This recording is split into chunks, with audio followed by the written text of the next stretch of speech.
Assalamualaikum warahmatullahi wabarakatuh. Pada kesempatan hari ini kita akan membahas tentang materi pembelajaran bersastra. Terkait materi pembelajaran bersastra, ada beberapa kriteria dalam menentukan materi ya. Materi dalam konteks ini adalah materi berupa teks sastra gitu.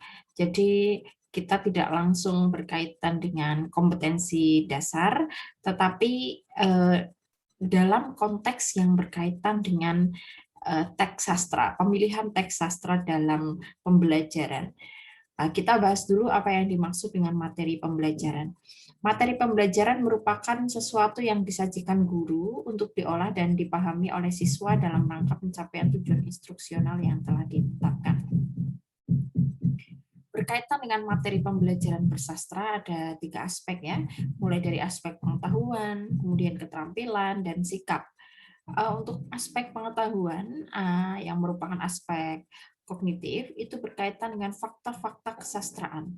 Ya, untuk materi keterampilan atau aspek psikomotorik, materi pembelajaran bersastra itu berupa kesanggupan menerima informasi yang terdapat di dalam karya sastra serta menghayati dan menikmati karya sastra. Ya, Anda tentu ingat bahwa inti dari pembelajaran bersastra adalah kegiatan mengapresiasi sastra, kegiatan untuk mendalami karya sastra dan menghayati karya sastra secara sungguh-sungguh sehingga muncul kepekaan batin. Itu konsep apresiasi ya.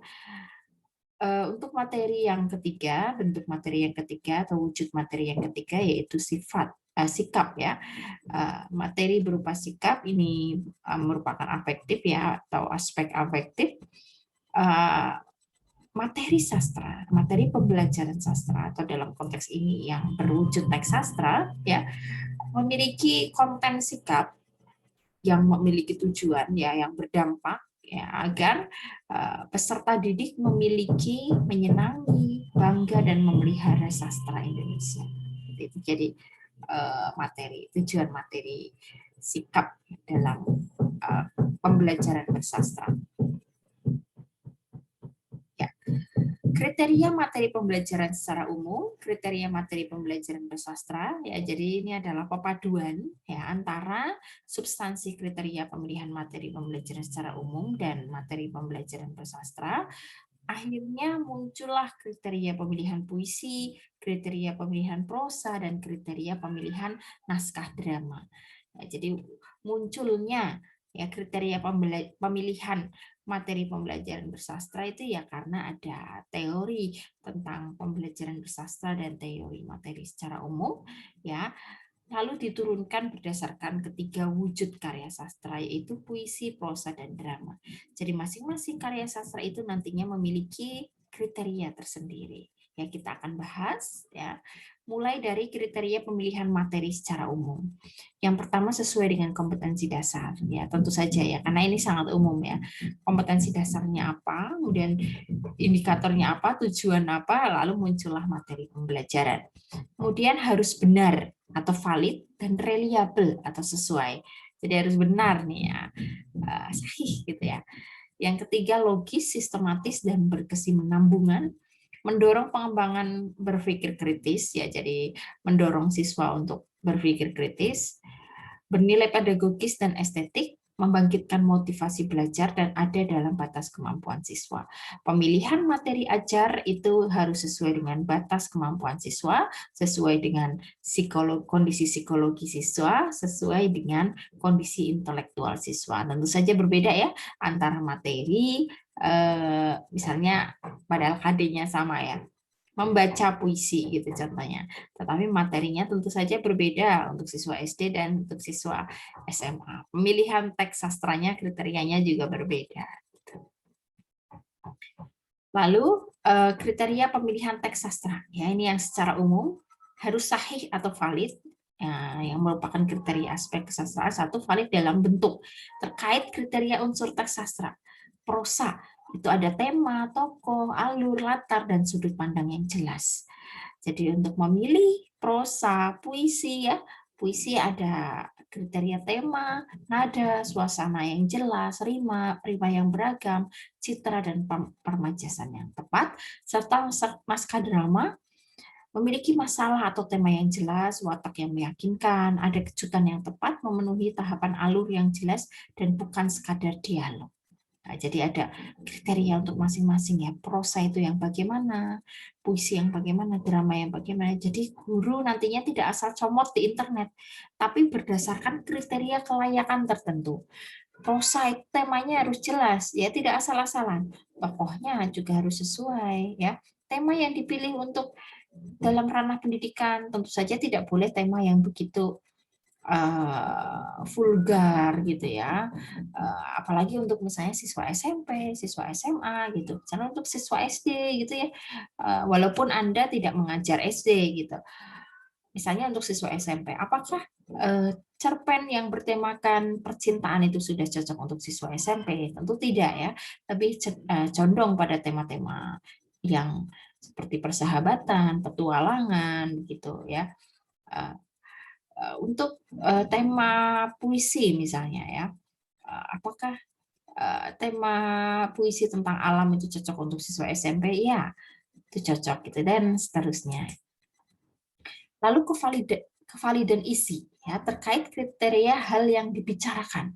Yang pertama membantu pemahaman tentang diri sendiri dan orang lain. Jadi karya sastra itu akan membantu siswa dalam memahami dirinya serta memahami orang lain ya. Melalui karya sastra ya siswa bisa melihat ya dengan kacamata orang lain ya. Ketika dia berhadapan dengan dunia nyata ya, dia akan memiliki sebuah kepekaan.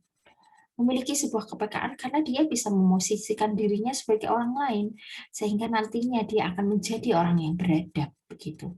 Ya, orang yang memahami karya sastra pasti menjadi orang yang beradab ya karena dia bisa melihat dari berbagai macam kacamata, menjadi kacamata dirinya, menjadi kacamata orang lain gitu. Ya, setiap orang yang mencintai karya sastra, dia pasti memiliki kepekaan batin. Nah, itu adalah salah satu tujuan ya, dari kegiatan bersastra. Kemudian karya sastra yang dipilih mengembangkan daya imajinasi. Ingat, karya sastra merupakan salah satu jenis teks fiksi ya yang bermula dari imajinasi. Oleh sebab itu dapat mengembangkan daya imajinasi. Kemudian memupuk rasa keindahan, mempertajam pemikiran kritis dan kepekaan perasaan, itu yang sudah saya jelaskan tadi.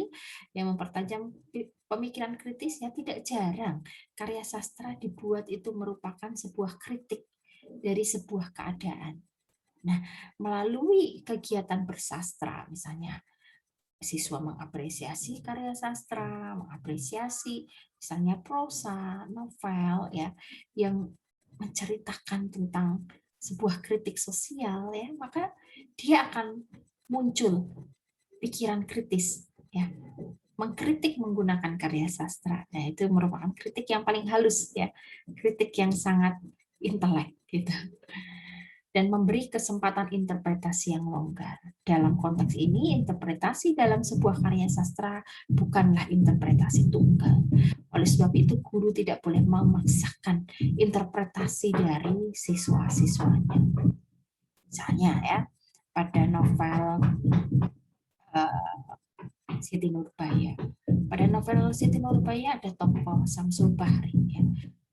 Orang-orang mengatakan bahwa Samsul Bahri adalah tokoh yang protagonis, tapi bisa saja salah satu siswa Anda mengatakan bahwa Samsul Bahri bukan merupakan tokoh yang protagonis. Ketika siswa Anda melihat dari sudut pandang nasionalisme Indonesia, ya karena pada satu sisi ada keberpihakan dari Samsul Bahri terhadap Belanda pada saat itu. Sah-sah saja ketika siswa Anda mengalami interpretasi atau melakukan interpretasi yang demikian ketika dia bisa membuktikan dengan fakta-fakta kesastraan gitu. Jadi Anda tidak bisa sebagai guru ya, Anda tidak bisa memaksakan interpretasi siswa terhadap sebuah karya sastra. Selanjutnya, karya sastra harus sesuai atau realitas. ya, sesuai dengan tahapan perkembangan psikologi siswa, latar belakang budaya siswa, dan penguasaan bahasa siswa. Tentu saja berbeda ya pemilihan karya sastra untuk tingkat SMP dan SMA, apalagi SD gitu. Itu yang sudah saya jelaskan tadi. Kemudian ada keberagaman, mencakupi jenis prosa, puisi, drama, sudah bagian dari sejarah, ya. Karya yang bagus setelah diuji oleh waktu, berisi sejarah masa lalu, dan karya terbaik masa kini. Ini ada kriteria umum tentang keberagaman. Tentu saja ini tidak harus memenuhi kelima kriteria ini. Ya, ini merupakan sebuah pertimbangan bagi guru dalam memilih karya sastra. Ya, bisa saja Anda memilih karya sastra yang long last, ya, misalnya tadi ya ada Situ Nurbaya, gitu, itu adalah karya yang bagus setelah diuji waktu. Jadi walaupun karya itu diciptakan tahun 1922, sudah 99 tahun, ya, tapi masih kita bicarakan sampai saat ini. Ya, berarti karya itu sudah pasti teruji oleh waktu. Ada karya sastra yang baru, misalnya karya Dewi Lestari, ada novel terbarunya itu Rapi Jali. Karya ini belum teruji oleh waktu, tapi bisa jadi karya itu adalah karya terbaik pada masa kini. Baik, kita mulai pembahasan kita. Ya, langsung pada lembar kerja ya. Ya, jadi aktivitas Anda adalah memilih teks prosa, teks puisi, dan teks drama ya. Di sini sudah ada lembar kerja. Ini ada beberapa kriteria teks prosa. Kemudian saya scroll ke bawah, ada kriteria teks drama, lalu ada kriteria teks puisi ya. Yang paling bawah ada puisi ya, ada puisi tolong menolong ya. Ada cerpen suap karya Putu Wijaya, dan ada drama yang berjudul Maling karya Puntung C.M. Pujadi. Di sini Anda ya menganalisis ya berdasarkan ketiga karya sastra itu apakah memenuhi persyaratan pemilihan teks sastra sebagai sebuah materi ajar. Nomor, bentuk, dan isi ini untuk prosa. Temanya apakah jelas? Nah, Anda jawab ini jelas atau tidak, kemudian alasannya apa ya.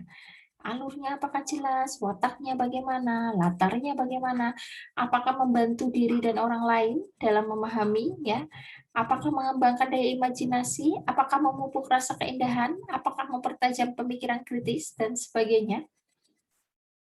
Ya. Kemudian untuk teks drama, ya ini ada kriteria, ada ya sesuai dengan kriteria atau tidak, kemudian alasannya apa. Dan ada teks puisi ya. Demikian penjelasan dari saya. Selamat bertugas. Apabila ada hal yang ingin didiskusikan ya, bergabunglah dalam forum diskusi yang ada di platform Elena. Demikian, wassalamualaikum warahmatullahi wabarakatuh.